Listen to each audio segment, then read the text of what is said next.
Hey guys, so I decided to make a snare drum tuning video because I get a lot of questions about how I tune my snare and how I get the sound that I get, and I just thought I'd post it. So let's start by talking about the actual drum that I use, and yes, I do know that it's upside down for a reason. I use a 8x14 Dallas drum, and my friend John Zug made it. He's a local drum builder, and he actually fixes drums here in Dallas. So he made this for me about 3 years ago, and I absolutely love it.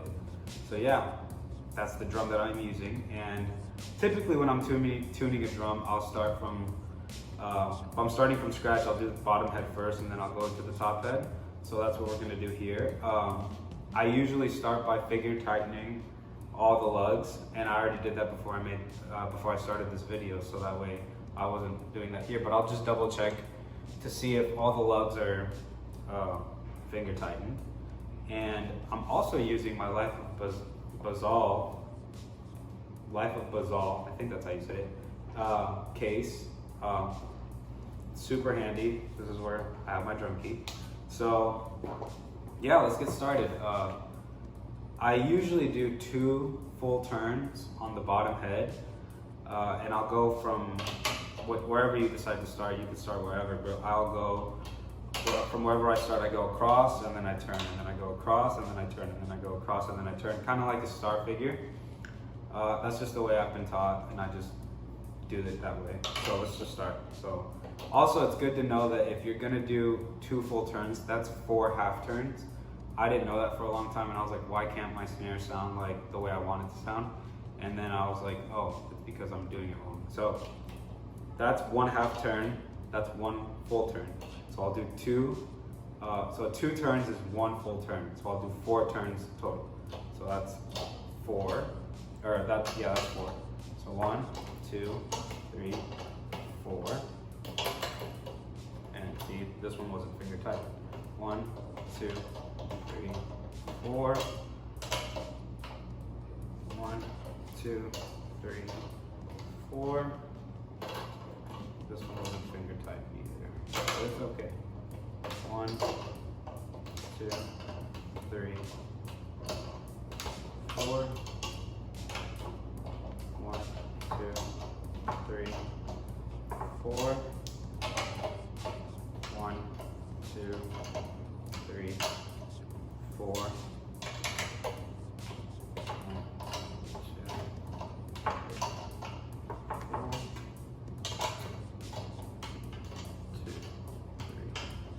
4.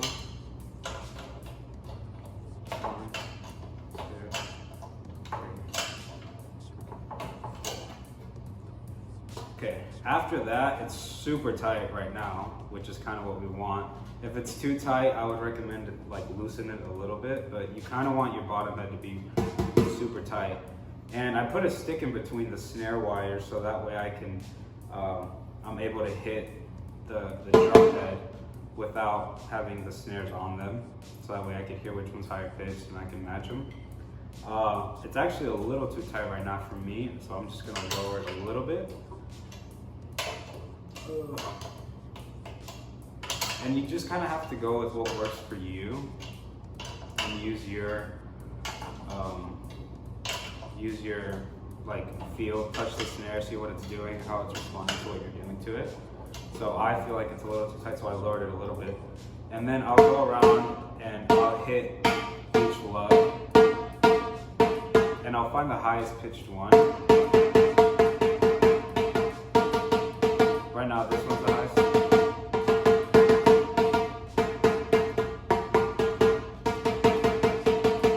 They're actually all pretty kind of even. So I'm actually gonna leave it the way it is. I kind of like where that's at. It just depends on what you're hearing with the drum. So really play it by ear. This is just what I do, and this is just what I did right now, so I didn't do anything different. Just really feel what the drum is doing. Don't let it, don't take what I'm doing like for word. Like really listen to your drum is basically what I'm saying. So I like that. That's where it's at right now. I'm also using an Evans snare side 300. Usually I'll have a Remo, Snare Hazy, I think. I don't really know what I use on the bottom, but that's right now. That's what I have because that's all they had at Guitar Center. So yeah, that's what I'll do with the bottom head. So it's pretty crazy.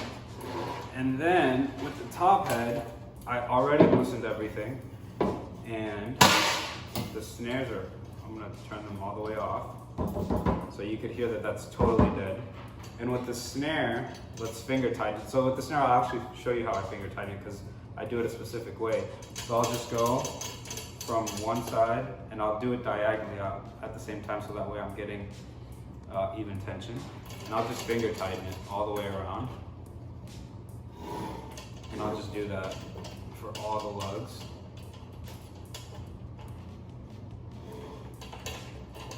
Also, I'm sorry in advance for the dirty head. Guitar Center, I don't know if they're open or not. I just haven't needed to change my head in a really long time. So that's why my snare drum head is really dirty. So after I go around and make sure they're all finger tightened, I also come over here and I go in between the lugs and I push down and I really make sure that they're finger tightened. That way, I'm starting with even tension.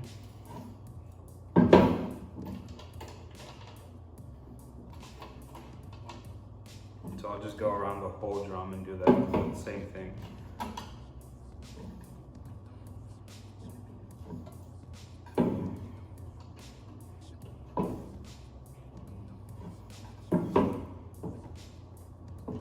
And again, this is not a new drum head.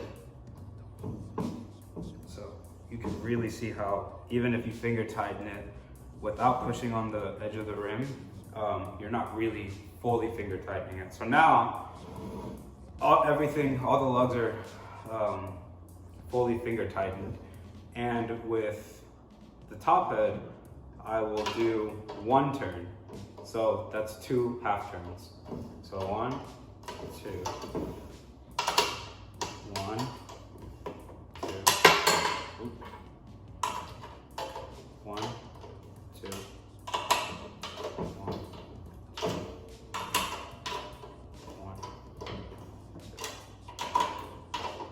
1, 2.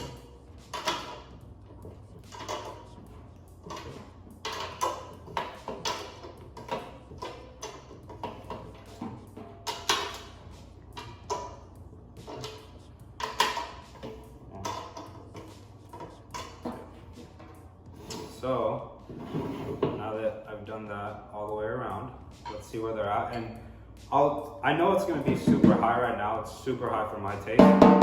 That's really high for me. I don't play it that high. I typically do one full turn and get it a little bit higher so that way I can hear where all the lugs are at, and then I'll tune it down.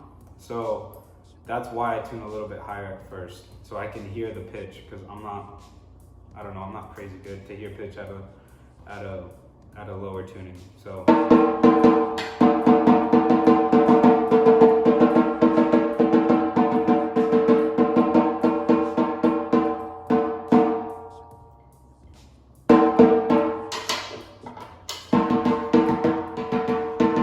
some people say don't use the drum key. For me, it's a lot faster.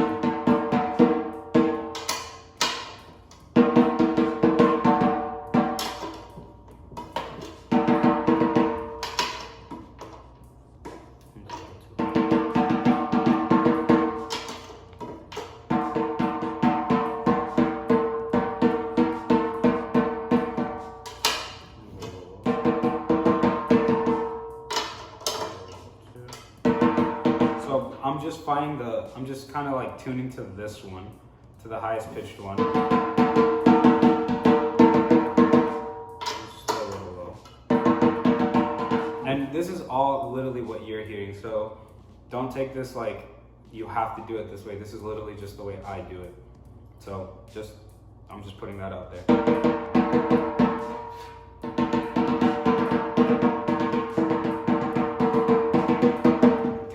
Pretty even for me.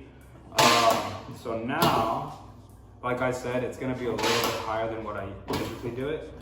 I'm just finding, right now I'm loosening the snare wires to find like, it was really tight for me just now, so I'm just loosening it and getting the right sound that I want.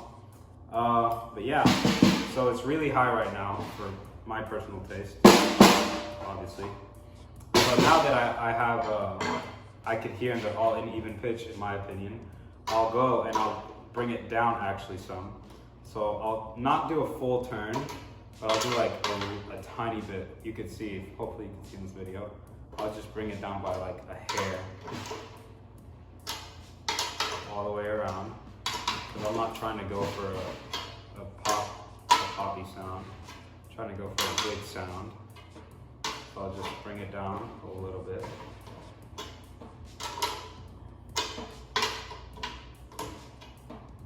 I think this is where I started.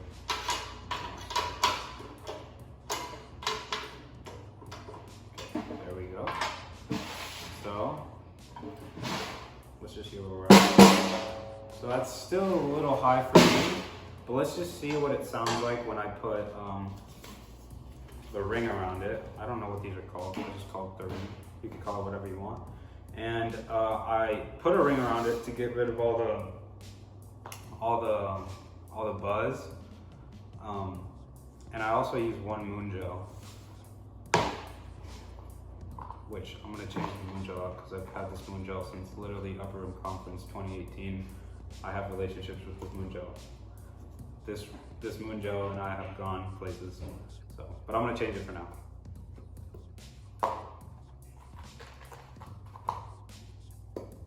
I actually don't have any more moon gels, so I'm just gonna use this one. So let's just hear where we're at. Again, that's still a little high for me, but it sounds pretty good. For me personally, I would probably bring it a little bit lower. So that's just a tiny bit more. So just play it by ear, like really listen to what your drum is doing.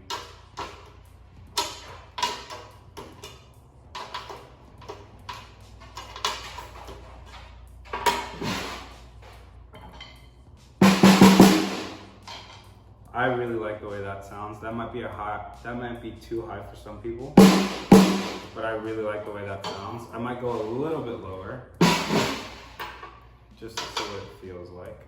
If not, I'll bring it up. Also, communicate with your front of house engineer and see what they suggest. If you should bring it up or bring it down. I have a really good relationship with my front of house engineer, and he's really honest with me. And he'll be like, "Hey, bring it up or bring it down, or maybe try something a little bit different." So have that communication with your sound engineer, and be okay with his opinion because he's the one who's mixing everything. Let's see where this is at. I really like the way that sounds. That's probably where I would normally have it. So I'm just gonna hit it a few times so that way you could really hear what it sounds like. I'll do it this way. That's where I'll have it, and that's how I tune my snare.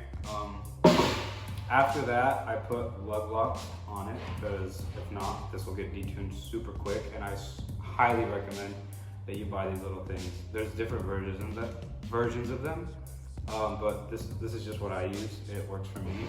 It's super quick for me to be able to tune on the spot if it just, because it will get detuned at some point, but they're just really quick for me to tune super quick. But yeah, that's how I tune my snare, and I really hope that this video helps you. And yeah, peace.